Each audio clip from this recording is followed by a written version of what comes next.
Press కాన్ఫరెన్స్లో ఇంకా కాసేపు ఉండింటే సరస్వతి దాని గురించి కూడా చెప్పిండు. ఎందుకంటే ఆయన డిప్యూటీ సీఎంగా ఆయన ఏదో మాట్లాడాడు కదా, అక్కడికి పోయి అదే పనిగా అక్కడికి పోయి ఏదో మాట్లాడే కార్యక్రమం చేశాడు కదా అని చెప్పి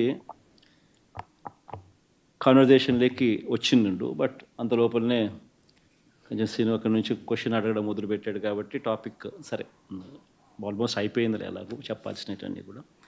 బట్ ఈ విషయం అయితే మాత్రం ఒకసారి పవన్ కళ్యాణ్ అనే వ్యక్తి డిప్యూటీ సీఎంగా అనే వ్యక్తి నవంబర్ 5వ తారీఖున అక్కడికి వెళ్ళాడు. Saraswati power Saraswati basically it is Saraswati power and industries company పేరు. అది basically it's cement industry, cement factory పెట్టడం కోసం భూములు అక్కడ అక్వైర్ చేయడం జరిగింది.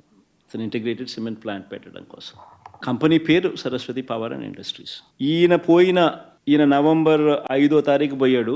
ఈయన డిప్యూటీ సీఎంగా ఉండగానే ఈయన ఆదేశాల మేరకే ఈయన ఆధ్వర్యంలో పనిచేస్తా ఉన్న తెలుగుదేశం పార్టీలో ఉన్న ఈయన ఆదేశాలతో అక్టోబర్ 26వ తారీఖున లోకల్ ఎంఆర్ఓ అదే సరస్వతి వెబ్సైట్కి వెళ్ళి భూములన్నీ కూడా పరిశీలించి ఆవిడ అన్న మాటలు ఒకసారి విందామా? ఒకసారి ప్లే చేద్దాం ఒకసారి. అది కూడా ఎందుకంటే anyway part of the press కాన్ఫరెన్స్లో భాగంగా అది కూడా పెట్టింటిమి. అది కూడా ప్లే చేయండి ఒకసారి చూద్దాం అది కూడా ఒకసారి.